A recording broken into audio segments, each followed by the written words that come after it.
He assaulted the customer, grabbed the cash, and ran out. So, how? Say when, height-wise. I'm gonna start up here. Just tell me when. I'll start in the bottom. Whatever 5'10" is, he was 5'10". The amazing thing about Bill Hader is even before Barry came along, his career was remarkable. And if you doubt me, look at his 100-plus credits. Look at the time he spent on Saturday Night Live. And literally, there's like 600 sketches featuring Bill Hader on the NBC website. If you're looking for an experience, I've got the place for you. New York's hottest club is... But his performance goes so far beyond Saturday Night Live. He has appeared in Knocked Up, he was in Superbad. He also was in Trainwreck, and if you guys haven't seen Trainwreck, I'm ready to pitch a movie starring him and LeBron James as the new Abbott and Costello. What are you doing? Yeah, 2 Cokes. Dude, are you trying to split the bill? Look, I told you those refills weren't free. No. We're not splitting the bill. Pick up the check. Why do I have to pick up the check? Because you're LeBron James. But he's also a performer who could do drama. The Skeleton Twins. Fabulous film, terrific independent film, one of the Sundance darlings that really showed just what he was capable of. But then along comes Barry. Here's my advice to you. You go back to whatever nook of the world you call home, and you do whatever it is you're good at. Because this is not it. You want to know what I'm good at? I'm good at killing people. He won his Best Actor at the Emmys. He won a Directors Guild Award. He won a Writers Guild Award. I mean, it is remarkable what he did.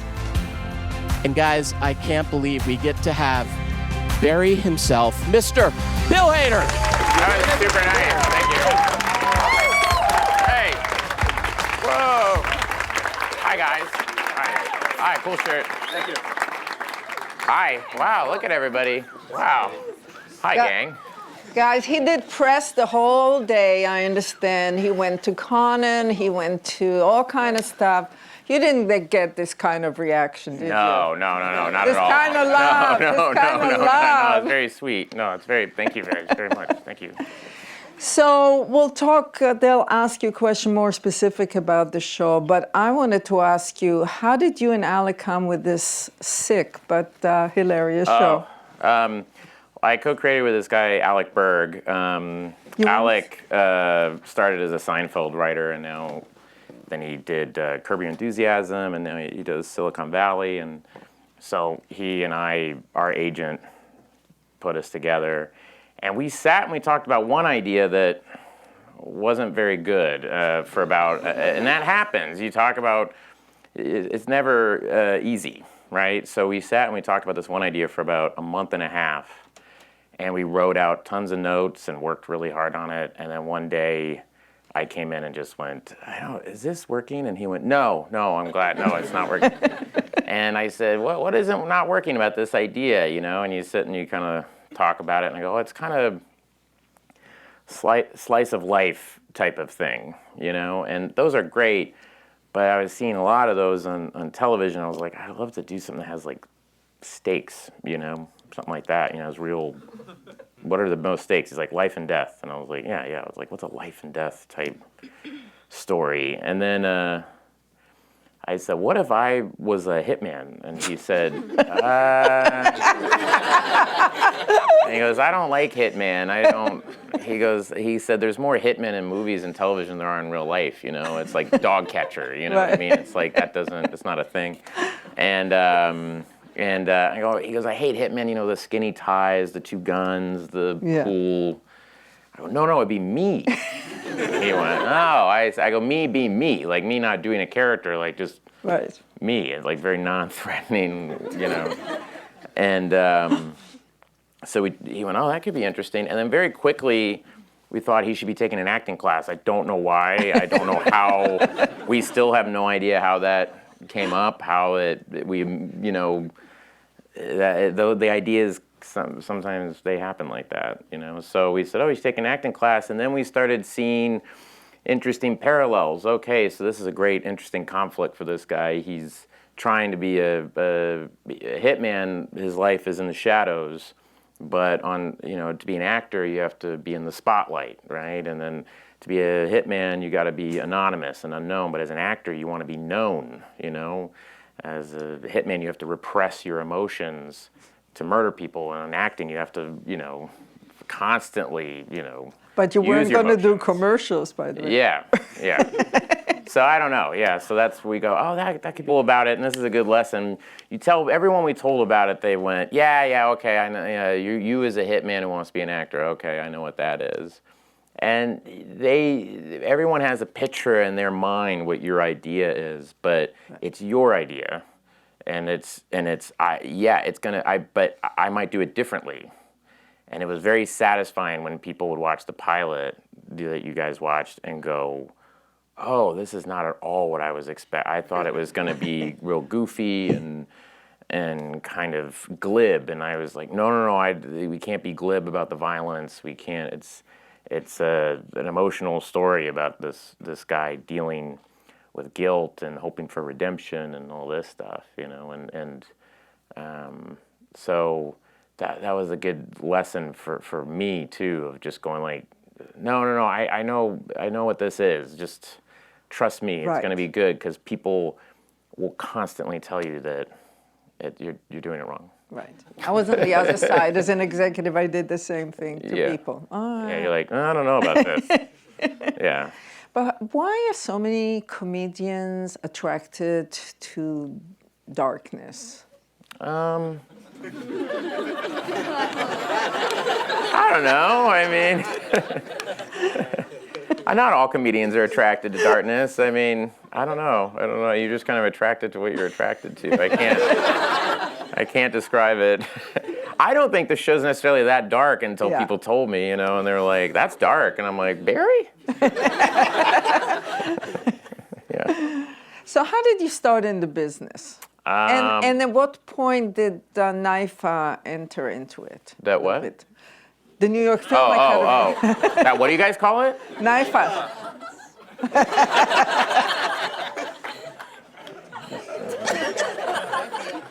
They did not call it that in 1996 when I went here, guys. It was NYFA. I grew up in Tulsa, Oklahoma, and I loved movies. And when I was growing up, gonna sound like an old guy, but you didn't have the internet, you had none of these. To watch a movie, I was a movie fanatic, and to watch something, you had to really hunt it down. You had to it was awful, and it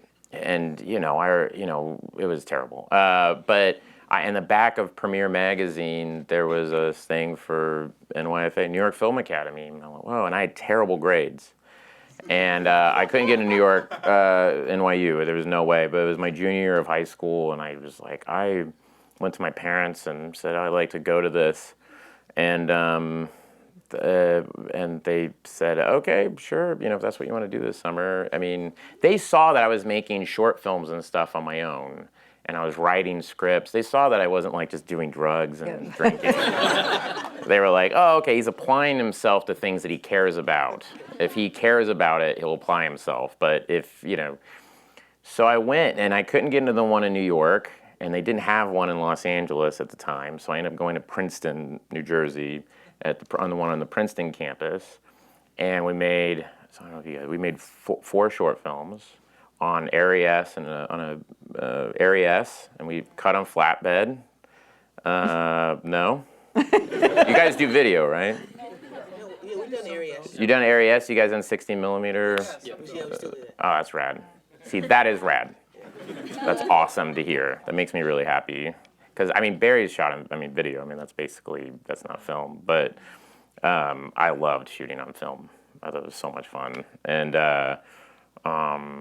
so, we made these films. And then it was the first time I made this thing. And then I remember making one of the shorts. And then the teacher was like, hey, this is really good. And everyone laughed during it. And they thought it was good. And someone was like, how'd you shoot that? And blah, blah, and all this, and I was like, oh, this is good. It gave me a lot of confidence.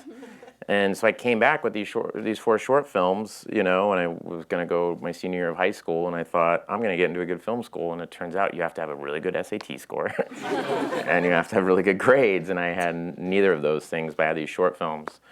And for some reason, I ended up moving to Scottsdale, Arizona. I can't explain to you. I literally just like, was a little lost. And then I went to a school there for a little bit, and then I just moved here.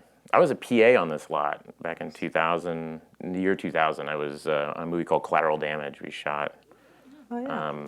So I was a PA on that, and so I was a PA for a long time. And I was a post-production PA. I worked in post. Photocam, I think is Photocam still there? Yeah, so yeah, I would like deliver stuff to Photocam all the time. And I remember falling asleep in my car in front of Photocam. Here's a crazy story. Fell asleep in my car in front of Photocam, right? And because I was waiting for this stuff to come out, and I was with my friend, and it was a film that we had made. And so we're sitting there and we're asleep, and we get up, and my friend's like, "Dude, get up." And I go, "What?" And he's like, "David Lynch is outside." And I like look up, and there's David Lynch smoking a cigarette, and I was like, and then he goes, "I have a fucking Twin Peaks t-shirt on." And I was like, "Turn that shit inside out, dude, that's so embarrassing." And then we just stared at him. We got out of the car and just stared at him, and he was like, "Hey." And then we were like, "Right, cool, right on." And then my friend was way more savvy than I just like stared at him, and he was like, "What are you doing?" He goes, "Oh, I'm working on this movie about a guy who drives a tractor across country, and a Straight Story, which is a beautiful movie." And so that was like my first celebrity sighting, and I was like, "Oh my God, geez, everywhere you go, there's just like amazing directors just hanging out." Yeah. So let me ask you something. I watched your impression of Keith Harrington. Keith Morrison? Keith Morrison. Oh. Dateline.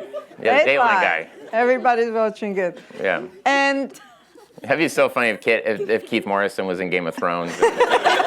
He was Jon Snow. "Hey, I'm dead, but I'm back. And we're gonna defeat the dragon. Battle of Winterfell." That'd be great. so I watched you do that in a room where all kind of people were trying to do it, and yours was so superior to everybody's impression. Mm-hmm. And really a cut above. And my question is, how come that you have this kind of gift and it didn't really direct you immediately to, the track of acting and comedian, and instead you went filmmaking? I just was into film. I mean, I was into movies. Like, when I watched a movie, I got really drawn in by the story, the cinematography, the look of it, the feel of it, the score, the production design, those things. And the actors, I love the actors, but it was like the whole package. I was into that. It wasn't, and I was very uncomfortable being in front of people. And being in front of a camera made me I wasn't into that. So it was more writing and directing. And then, but I had this thing of doing impressions and, trying to, I would do impressions like Friends and stuff. And then I was so I moved to LA and I was doing all those jobs, but I wasn't doing anything creative, which can happen very easily here, where you're just trying to make a living. You're just trying to make money, and you're not doing anything creative. And you're like, why did I move here? I'm not making stuff. So I started taking improv classes just because a friend of mine, not at Groundlings, fuck Groundlings. No, I'm joking. This girl up front went, "Groundlings?" No, I'm sorry, no. It's not Groundlings, but the Groundlings are rad. I couldn't get into Groundlings. You did. Well, I couldn't get into Groundlings. Yeah, but I took a class at Second City LA, not anywhere as good as the Groundlings. And I did a show, my final show there, and I was with Megan Mullally's nephew, Megan Mullally's brother-in-law. Right. And she went to see him, and she saw me in the show and said, "You're really funny." And then I was working as an assistant editor on Iron Chef America. I was digitizing footage of Iron Chef America. And she called me and said, "Hey, this is Megan." And I was like, "Oh, hi." And she said, "I just had dinner with Lauren Michaels, and I told him about you, and they'd love to meet you." And I had no manager, no agent, no anything, and I just was like, okay. So I met Lauren Michaels, and I auditioned like for a year. I auditioned like 4 or 5 times for the show. Yeah, they would come see me in LA. It was, and then I got the job, yeah. When you look back, why do you think it took like 4 times? They just wanted to keep seeing if, because I was green, like super green as far as performing on performing on stage. But I think they liked that, because then they can kind of mold it instead of someone coming in with a lot of preconceived things, I think maybe. But they also it was during the season, and they weren't going to bring me in mid-season, I think. And Jason Sudeikis had already been hired, and so they were like, well, do you want both these guys? Are they kind of the same type or whatever? And so I got really lucky. I came in with Jason, Andy Samberg, and Kristen Wiig, and I was really lucky. Amazing. Yeah. So one last question, and then I'm going to open it to the audience. I know that I read at least about a lot of anxiety about doing live shows and whatnot. How do you handle anxiety now? Do you imagine everybody naked? No, I can't do that anymore. Not in this current environment. I'm not allowed to do that. No, I do TM. I meditate and just. You'll see. You guys are all young. Your body will start to give out at some point. Then you start exercising, not for like a vain reason, but it's just to like live longer. Like it's just like if I don't exercise, my back and my legs will stop working. And just enjoy your youth right now. I mean, I have an assistant who's 25, and I watched her eat French fries all day, and she's so petite, and she's little, and I was like, how the fuck are you? Oh, that's disgusting. But I would get very anxious, and then I still deal with anxiety, and it's not a thing that ever goes away. It's a thing you just kind of manage, you know. But I would have it on SNL pretty much every time I was on that show. I was crying beforehand. I mean, I would just have like a full panic attack. I had a panic attack on air once when I was playing Julian Assange. I just started like, oh, I'm having a heart attack. This is bad. You know, abort. It was awful. You know, Jay Roach was here, and he was saying that the first day on Meet the Parents, when he had both Barbra Streisand and Dustin Hoffman there, he got such a panic attack that he pretended that he had a heart attack. Oh, really? They took him into Cedars-Sinai Oh, because that makes he so just much couldn't. Sense. That's a great move. I wish I could have done that on just the middle of an SNL sketch. Go, I'm having a heart attack. I got to get out of here. Anyway, let's open up to the students. Hi. Hi, how are you? Good, how are you? I'm all right. Look at me. Great. So, hi, I'm Coco. I'm in the acting program. And I have a question because how do you balance this imbalanced lifestyle of an actor without burning yourself out? Oh, it's hard. And a lot of it, when you're acting, in my experience, you know, auditioning and stuff like that, you're dealing with a lot of failure. And here's the thing, it never goes away.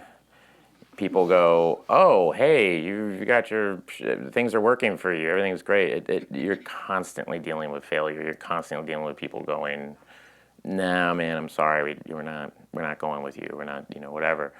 And so that can be an energy suck, you know, and then the exhaustion of trying to make it work and the exhaustion, like it can be really hard. And so the thing that is helpful for me is, and this does address your question. I don't know if it was just like, you know, I take naps, you know, or but it is that is the only thing you can really control is the work, like what you put into a thing. That's like the only and what you intake, like what are you reading, watching, listening to, the life that you're living, like the things that can influence the work.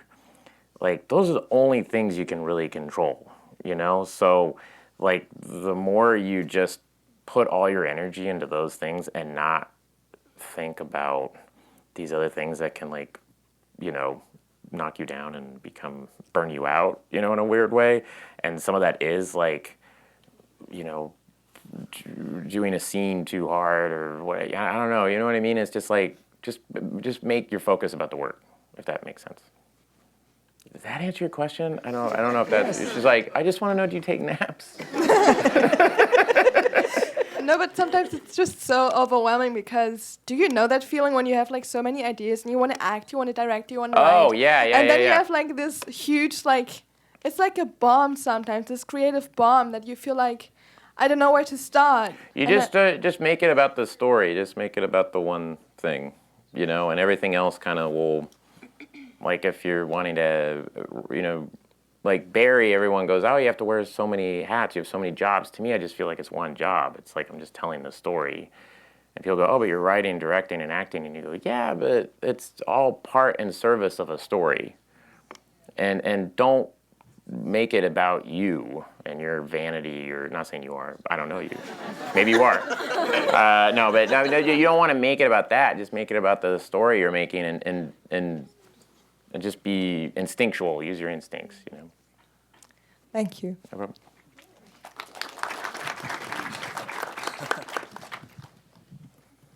Hey, big fan of the show. Oh, thanks. I just wanted to ask for Barry. You had like such an incredible, like authentic performance, and I was wondering what your preparation was for getting ready for that. I didn't really think of anything. I mean, the best thing, honestly, I know it's not sounding thing, but because you're writing and directing, doing all these other things, and my head was someplace else, and then I forget almost that I'm in wardrobe and I'm acting on the show where they're like, all right, Bill, you gotta go, and you're like, wait, what?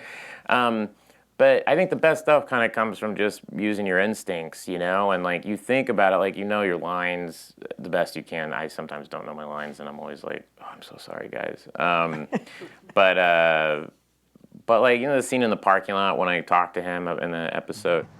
Yeah, when I got back from Afghanistan, I was really depressed. Like I didn't leave my house for months, and this friend of my dad's, he's like an uncle to me. He helped me out and he gave me a purpose. That's a thing where you just try it a couple of times and you do it, and the first time is kind of flat, and the second time gets a little bit better, third time gets a... And by the way, Henry Winkler had to leave. I'm doing that whole thing to a C-stand because Henry had to go.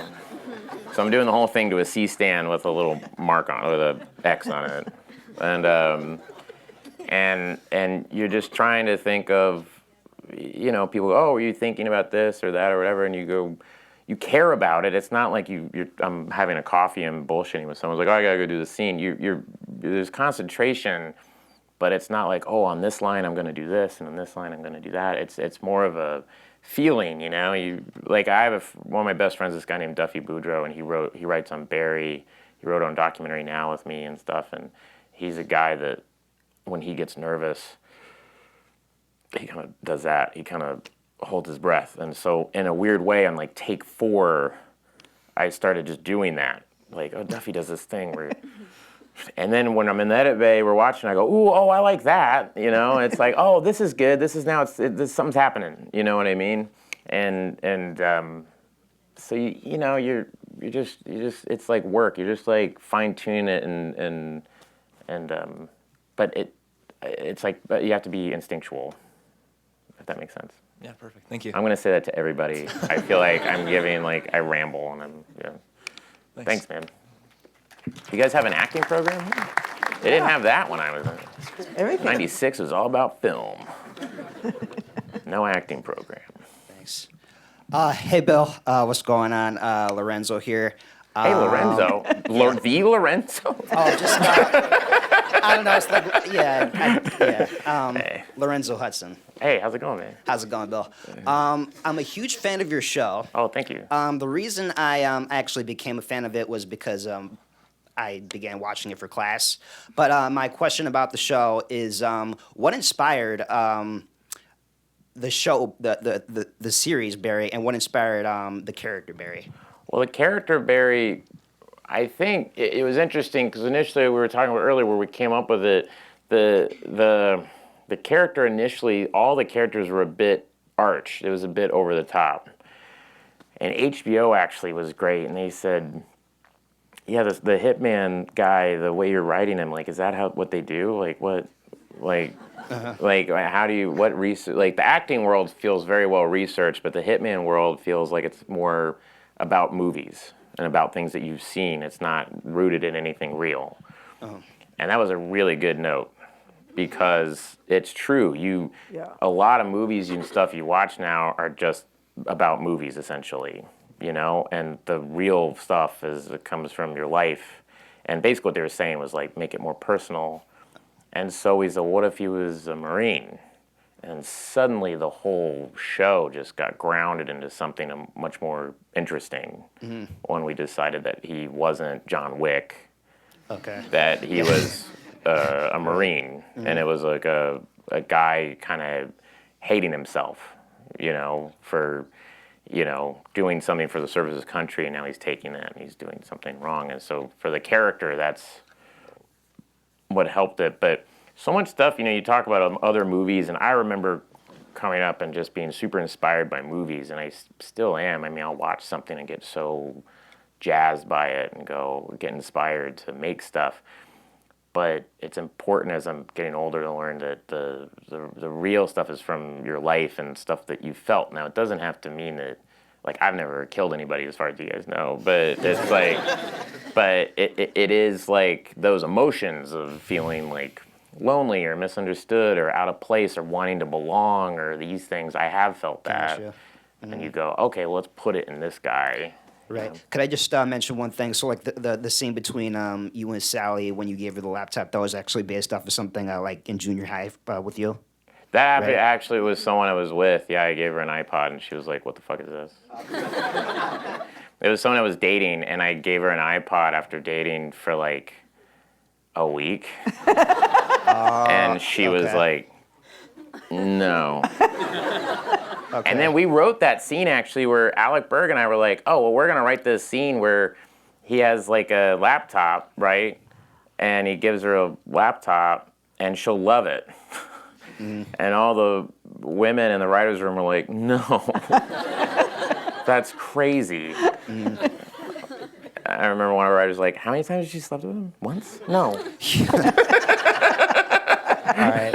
And I was like, oh, and then I was remembering, I was like, oh, I gave someone an iPod, and they were like super creeped out. So. I like learning. Hello, Mr. Hater. Hey. My name is Timothy, and I'm an actor, and I just want to know from one actor to another, do you believe that we should evolve and improve ourselves with each performance we are given? Yeah, if you can, yeah. You should always be trying to evolve in everything. You should never be, like, satisfied. Every time I do any of these things, I'll watch it, and you just kind of go, oh, man, why did I do that, you know?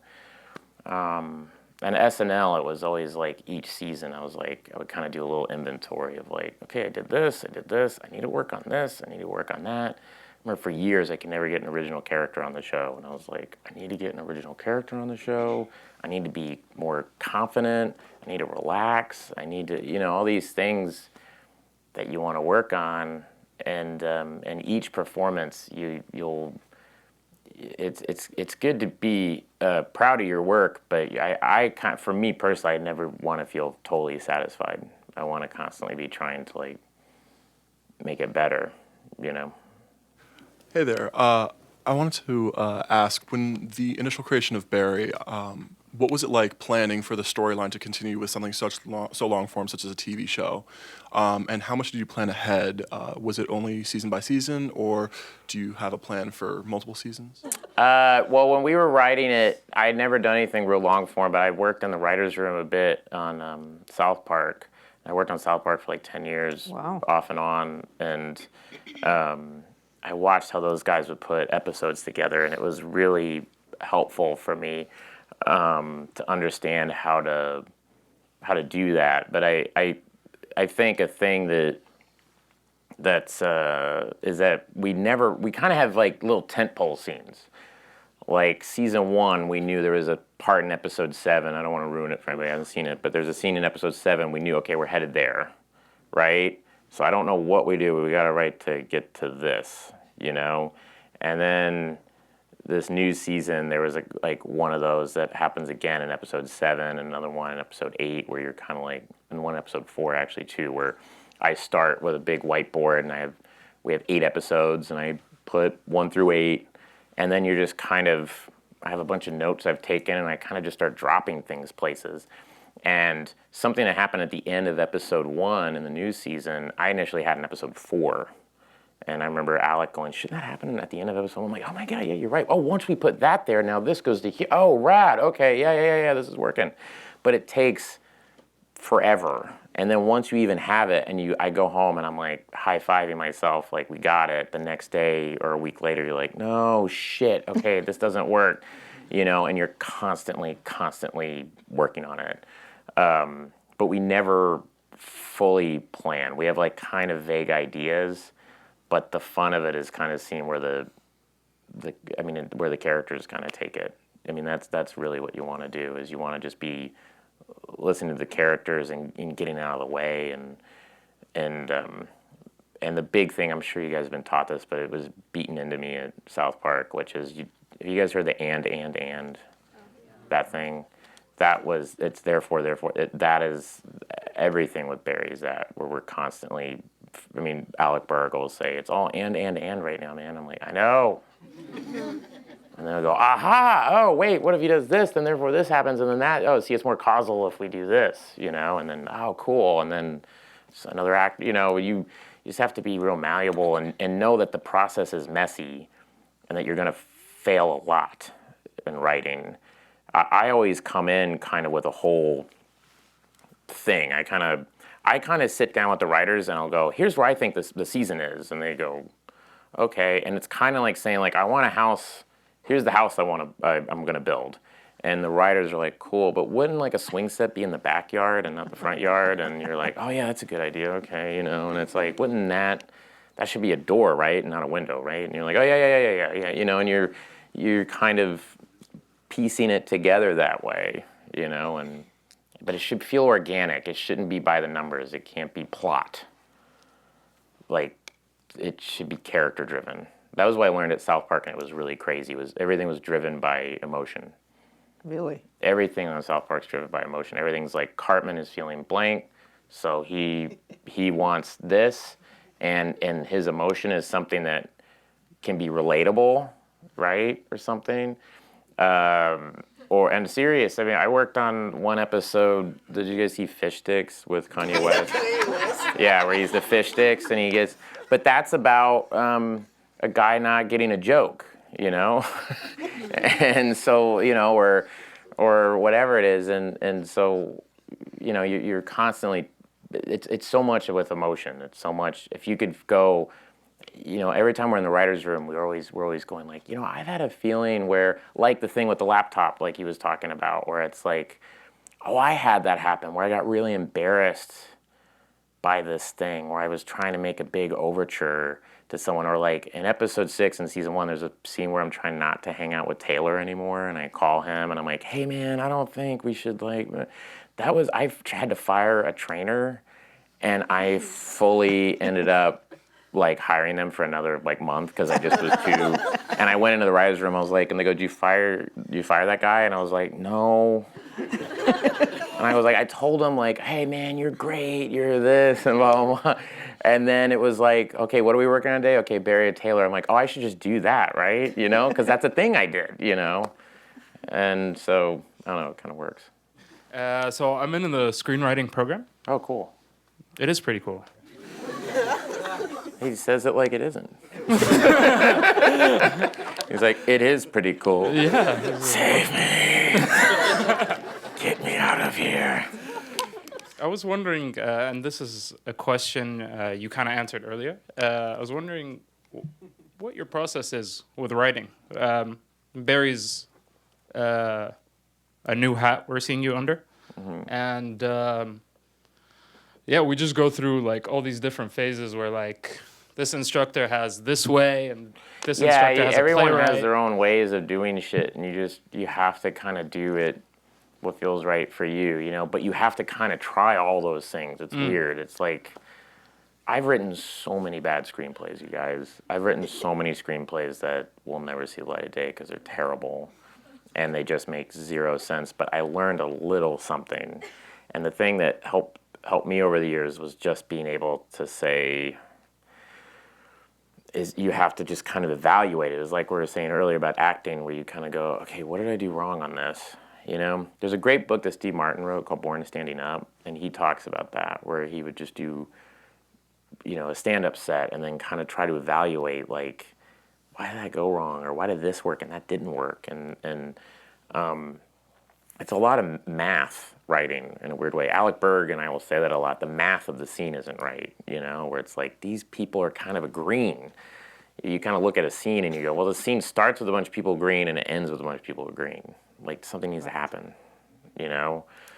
And if not, then let's lose it. And the easiest thing I've learned in writing is we'll come in the writer's room and I'll say, all right, you just watched the new episode of Barry. What happened? Well, Barry did this, blah, blah, blah, blah. You know, you walk through the whole episode and you go, aha, cool. But we never mentioned the acting class when you just said that. So clearly we're not servicing them right. Like, it's not inherent to the story. Do you know what I'm saying? Like, you gotta, you know, like, so you're always just, it's like telling it's like, for me, it's sometimes as simple as just telling a story, like something just happened to you. Do you know what I mean? Like, you're at a grocery store and a guy acted crazy and they threw him out of the grocery store. And you run home and you tell your friend, like, dude, you will not believe what happened. I was just in Rouse and this guy went totally insane. And you don't think about the structure that you say that. Yeah. You just tell it, that's right? True. Yeah. And that's kind of what writing is. You're just explaining, you're just telling that story, and that inherently kind of has, you might find that you inherently kind of just give it some emotion. Like, we were here and we heard a sound and we didn't know what that sound was, and I turned around the aisle and there was this guy and he was screaming at this other person, and people were going, wait, what? You know, and they're leaning in, right? And that's right. All screenwriting is. And so I read fucking Robert McKee, I read all that stuff, and it made me so confused.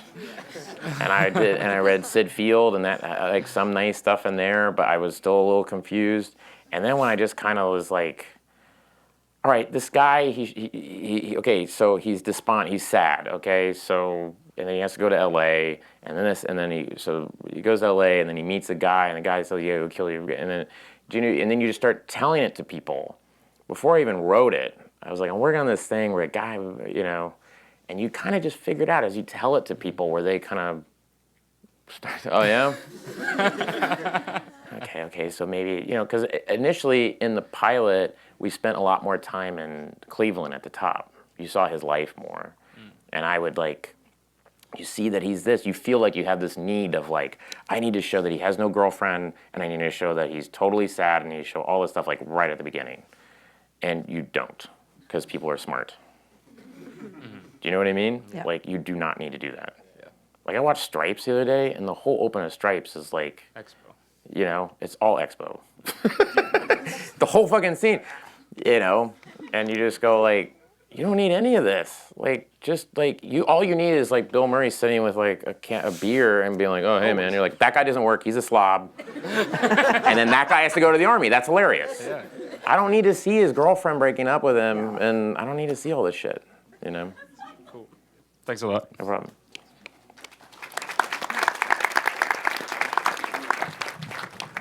How you doing, Bill? My name is James Calixte. Hey, how's it going? Now, when I'm playing comedy, when you're playing a scene, skit, or sketch, how do you find the truth in it and trying not to be funny?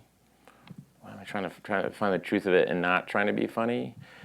I don't know if this answers your question, but are you talking about, like, like trying to, like, push it too much? Is that it? Or trying to be too funny? Is that kind of what you're saying? Yeah, like just trying to just find the truth of it without, like, trying to go for right, it. yeah, go for the comedy. That's really good, and you should never go for comedy in a scene.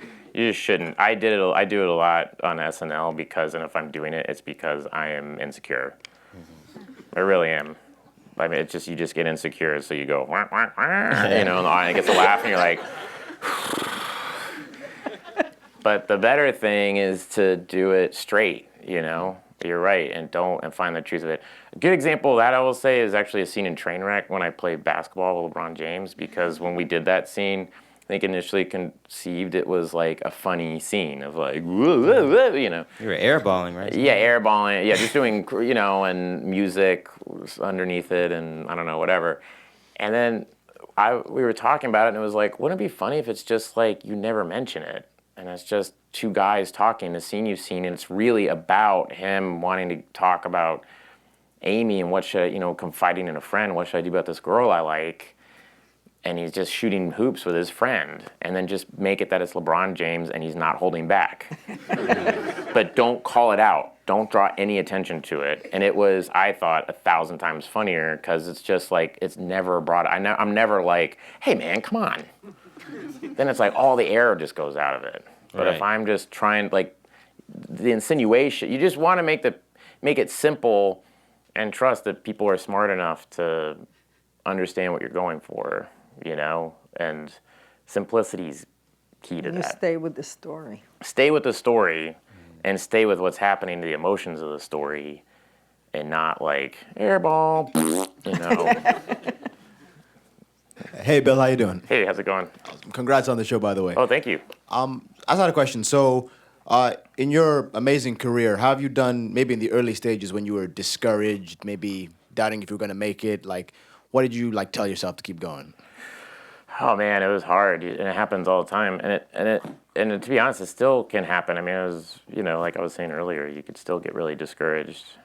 The thing you have to try to do is, again, that thing I was saying earlier of just like, oh, I can control the work. I can control this. I can control making this thing. And everyone might hate it and all this, but I can't really worry about that. You know what I mean?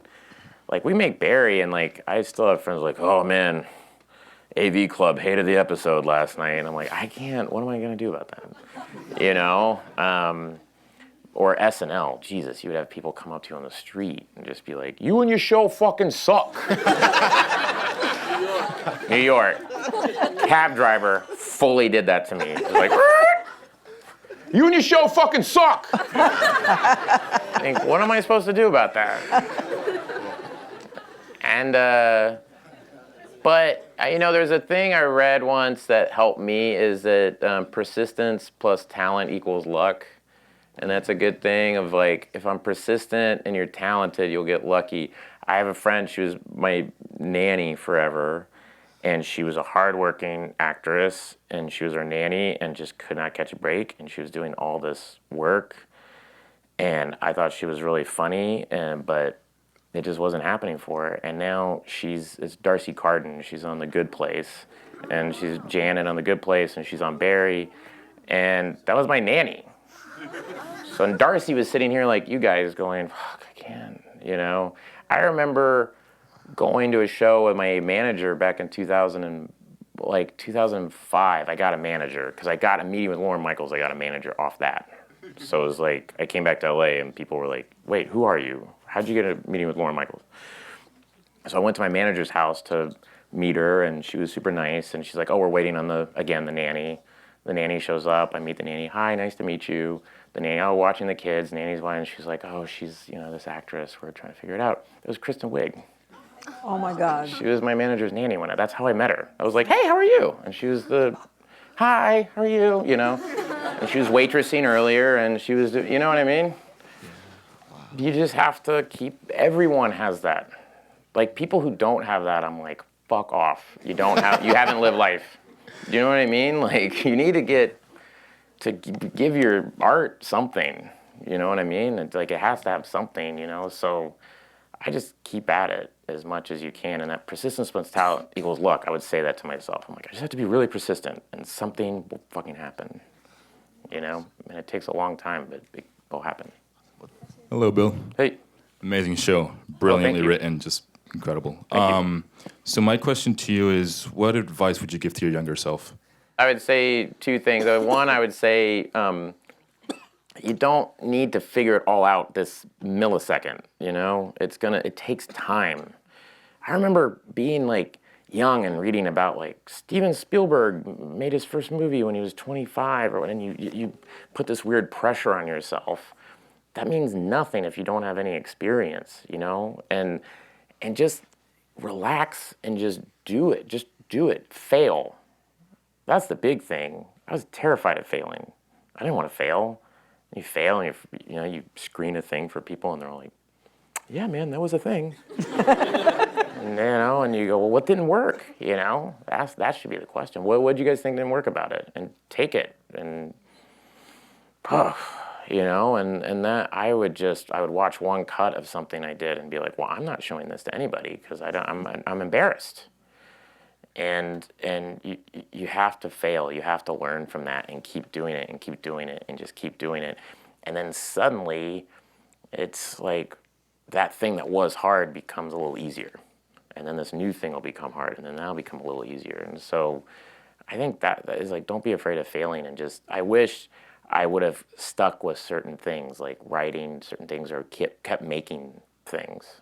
You know, Barry's the first thing I ever like actually directed. I directed all these short films, but that pilot you saw, that was like the shot of Hank coming out going, hey, you must be Barry. That was the first thing, like, I'm a director on set, like, action. And I was fucking terrified, you know? And I'm like, what the, you know? But you just have to do it. You have to just be like, I'm gonna try this. And it's all a process. And it's all just a conversation. It's all a process. Hi, good evening. I'm Alessio. I have a short question. You work with a lot of directors. Who's the one that you have the most fun and you think that was the best to work with? Yeah. Oh my gosh, too many people. Well, doing Skeleton Twins with Kristen was a blast. She was really, really fun to work with on that. The cast of Barry, everybody on that is just, I can't. Watching Tom Cruise work on Tropic Thunder was pretty crazy. Yeah, him as Les Grossman, I was like, holy shit, that guy's going for it. And just like full, people forget I'm in that movie because I'm in scenes with Tom Cruise. No one's watching me. I'll be like, I was in Tropic Thunder, like, where? And I'm like Tom Cruise's like right-hand man. They're like, he had a right-hand man there? I'm like, I know, you're not watching me. I was on that movie for like 5 months and no one knows I'm in it because they're like, who were you in it? And I'm like, I was always in scenes with Tom. All right, forget it. And on SNL, I think Martin Short was pretty amazing to work with. He's one of the funniest, most brilliant guys on earth. Yeah. But, you know, all these people, though, that you kind of like and you watch, they all have the kind of same hang-ups that you do. That's the thing I learned is, like, you would go, oh, my gosh, you're like this person that's this amazing, you know, how do you attain that? And they're going, was that okay? Was that all right? You know what I mean? Everybody does, you know? So. Thank you. No problem.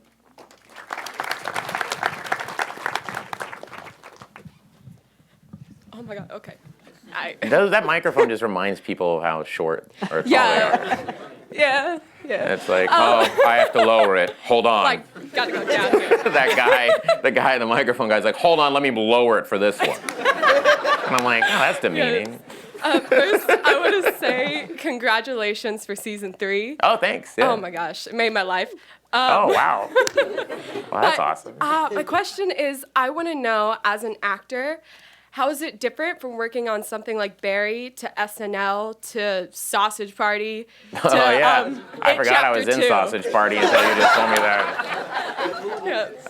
I fully forgot I was in Sausage Party until you just reminded me. I know I did 2 characters and I only remember doing 1. I was not stoned or anything. It was just like, it was like one day and Seth and Evan were like, oh yeah, you're playing this guy. The difference between plays, it's all kind of the same thing, you know? It's like when you watch something on TV and you just get the tone of it, or watch a movie and you just go, oh, this is the tone of this thing. All right, I get that. I've seen this thing. Let me try this. Let me try that.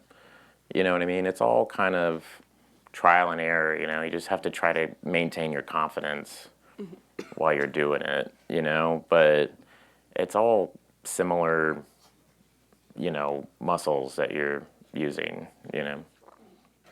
Hi. Hi. I'm Linnea. Hi. And I was wondering, how would you describe your experience, like producing, writing, and acting and directing, like how the balance was, and what advice would you give to someone who wants to create their own content and act in it? Well, like I was saying, you try to just treat it like it's one job, and you just go, well, I'm doing all these things. But if you think of it as all those things together, you could get really discouraged, you know? So to me, and this is what worked for me, is just thinking like, oh, this is the idea. This is, okay, Barry, this story, this thing. I'm going to try to do that, you know? But it can be very, very overwhelming. You know, I saw Henry Winkler today because we had to do a press thing, and he said, you know, you mouth like when I'm doing scenes with him, I'm mouthing his dialogue a lot of the time because I wrote it, and Stephen Root said the same thing, that I'm always like, and that's annoying, but it's because in my head we're doing a scene, but in my head I'm going, okay, no, this works. Yeah, no, this works, because then later we're doing this thing, and then no, this is good, you know. So yeah, you gotta like back off of it and try to be in the moment. And honestly, I couldn't do any of this if it wasn't for Alec Berg having a good partner. I couldn't do any of it. I couldn't do it all by myself. I have to be able to go, that makes sense, right? And he goes, yeah. But he's a great, you know, sounding board in all of this. So yeah, that's if you can have someone, whether it's a good, you know, a teacher or a friend, doesn't mean you have to be fully in business with them. But again, it's like I was saying earlier, that thing of where you could show it to people and you know they'll be real with you, you're gonna be good. Good luck. My name is Saif, and I'd like to know, what is your take on theater versus film, and do you think you need experience in a little bit of both to progress in this career? That's a good question. I have never really done theater. I did theater like in high school, but I mean, I did SNL, but that's not real theater. I think what they did, like real theater actors, like Sarah Goldberg, who plays Sally, is a big Broadway actress. Like, I don't know how you do that. I just don't. I don't know how you do it. I've gone to friends who've been in plays, and I'm just like, yeah, I don't know how you did that. And I think it's because I tend to gravitate towards things that are more behavior, you know, like acting that's a little bit more like you're watching behavior. And theatrical stuff is just a different thing that I don't have you're having to project and play it a certain way that I don't have that. I don't know how you do that. So I guess the answer is no, because I'm doing pretty well, so. I don't know. No, but I think it's good to have theater training. I wish, honestly, I wish I did have that training, because when I'm around them, I feel like they're so much better.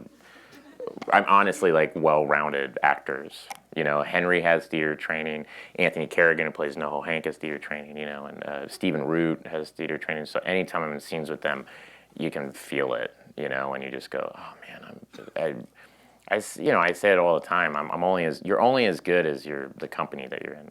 You're only as good as your fellow actors. Like if they're good, then that brings you up, and if you're good, then that brings them up. You know, so. Hi, my name's Curry Barker. Hi. And I'm an actor, so I study acting when I watch TV and movies and stuff like that. And there's a specific scene in kind of like farther in season 1 of Barry that I don't want to spoil it for anybody. But there's a scene where you punch the glass. Yeah. And you kind of do this with your hands. And me and my friend, we watched that scene like 3 or 4 times because we just thought it was so good. And what is your process for a scene like that requires so much emotion? What was going through your head during that? Again, it's like, you know, I'm sitting there, we're talking about the shot, Alec Berg's talking about the scene and everything, and I'm kind of thinking what just happened, and you're just, you know, you don't really put it into words or whatever, but you just kind of, it's kind of what I was saying earlier, you know, like the first kind of take of it, you try something and then it feels weird, but that thing you're talking about, that came honestly from watching my daughter. Really? My daughter, when she started doing this when she was like angry about something. That's cool. Yeah, and so I just started like, you know, it's like, it feels like he's a bit like a kid, right? It's kind of this kid, you know, this thing. And so I remember, you just pick up little things from stuff. I remember my daughter, when she was a kid, she'd get mad. She would just, like, and you knew that means, like, oh, it's about to blow up. But yeah, so I mean, but again, it's not okay. I'll do this and I'll do this and I'll hit this and I'll scream at this point or whatever. It has to be organic, and you have to kind of just throw yourself into it and not think, like, at all. That's awesome. So yeah. Thank you. He's like, sweet. I don't have to think. Dope. No, sorry. Now, how do you know you're doing the right thing, like in your path of your career choice? Yeah, you never know. You got instinct. It's all instinct. It's like, what do you like? What draws you into a thing, you know? Like, I turn down I don't do a lot of scripts because I get real, like, antsy. I don't know. And then I read Skeleton Twins and just was like, yeah, you know? I've done jobs for money, you know? I'm moving, you know? I need money. You know? Yeah, definitely. And but then there's a thing like big movies. You know, I'm gonna do big movies. I'm in the sequel to It, the Richie. I'm the old grown-up Richie Tozier, the Finn character, and I heard that, and they were like, hey, "Did you see It?" I was like, "Yeah, I love that movie." And they're like, well, I was like, yes. Is it? Are they offering me a thing? Because yes. They go, no, you gotta go meet with the director, dude. And I was like, oh, and I just went. I was like, I want to do this, you know, because it was just like instinctually, yeah, that would be rad. That'd be what an experience, you know. And it was so much fun. The movie's incredibly scary. They showed me one scene from it, and I was in it, and I was like, all right, cool. Cool, man. I don't need an Andy Muschietti directs. He's like, yeah, pretty fucked up, huh, man? It's like, this is going to make people shit themselves, am I right? He calls me Bleedo, fucked up, man. Don't you wish you were in that scene, man? I can't act scared, too. I'm always smiling. When I get nervous, I smile a lot. So I'm like, oh my God, Pennywise is here, no way. Hey, Bleedo, man, you can't be smiling, man. Come on, man. Why are you smiling? You can't be fucking smiling, man. You're gonna die, man. The clown, man. What the fuck? This is all on a God mic, by the way, so it's just being, come on, man, what are you doing? But instinct, that's I mean, just be instinctual. What do you like, you know, when you're watching? I mean, it sounds reductive, but it is like when you're at a bookstore and you're like, I want to read that, you know, or you're watching something, you go, I'm gonna watch this. This seems good, you know? Like, you don't question those things. You instinctually are drawn to that, you know? So if you're lucky, you can do that. But also, sometimes you gotta take shit for it because you gotta fucking make some money. Yeah, of course. Of course. Thank you. Thank you. The mullah. Okay, last question. Hi. He's so nervous. Hi. He's like, how did you know you were funny? My name is Benjamin Letter. Hey. I'm an actor here at NYFA. Hey. Right on.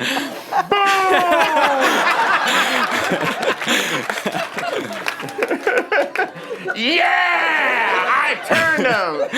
NYFA. Oh my God, he just said it. This is so lame. So,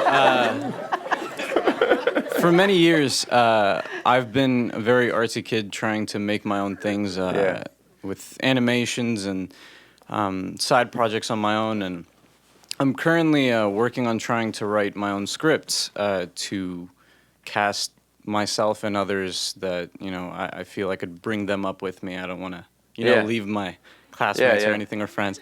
But one problem that I seem to have is that when I have an idea, I have many ideas, but I always happen to find myself, let's say if I were to partner up with somebody who would help me out, work on the script or something, I'd have a specific set idea, and they try to kind of change it in a way where I want to be able to create without being without having the restrictions of not just what people think. Of course, I want to be open to the audience and their information and things that they want to give, but I also want to be able to make my own things without feeling like I didn't do it properly. No, that's a great question. That's a great thing because that happens every day, and that'll never go away.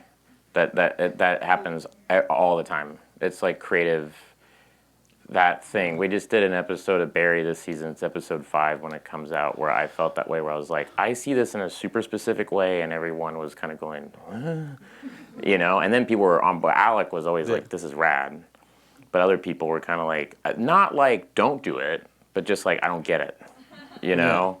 And you know, and the daydreams in Barry in season 1, all those daydreams. I remember pitching that in the writers' room, and people going, "Wait, they're what?" So it's like, and it's like, no.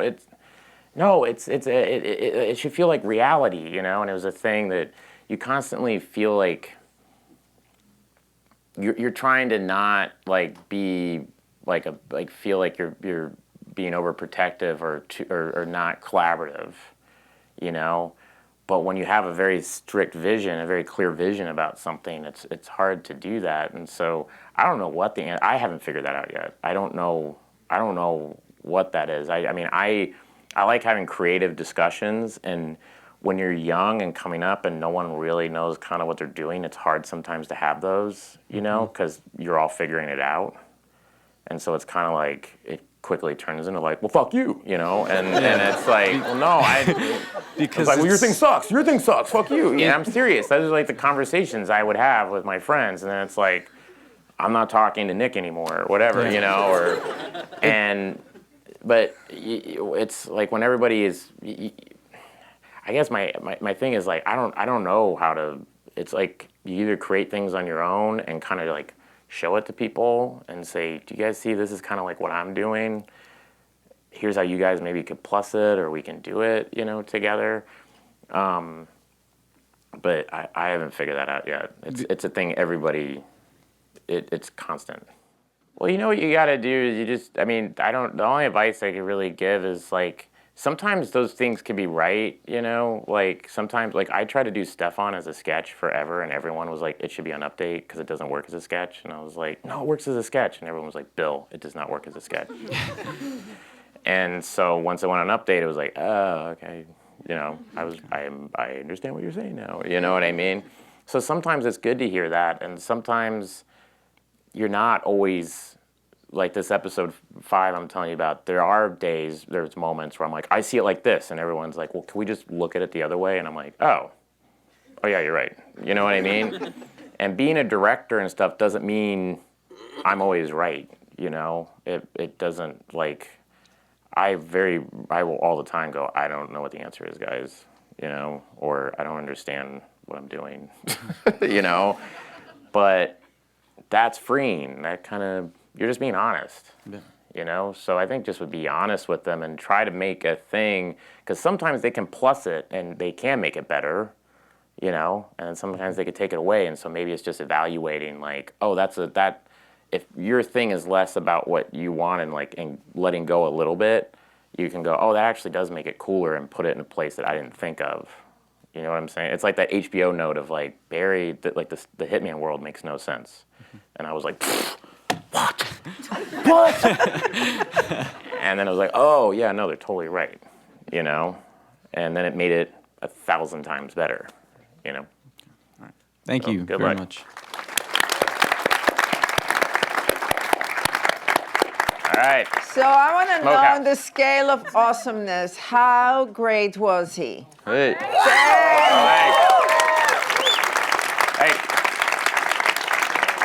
Thanks.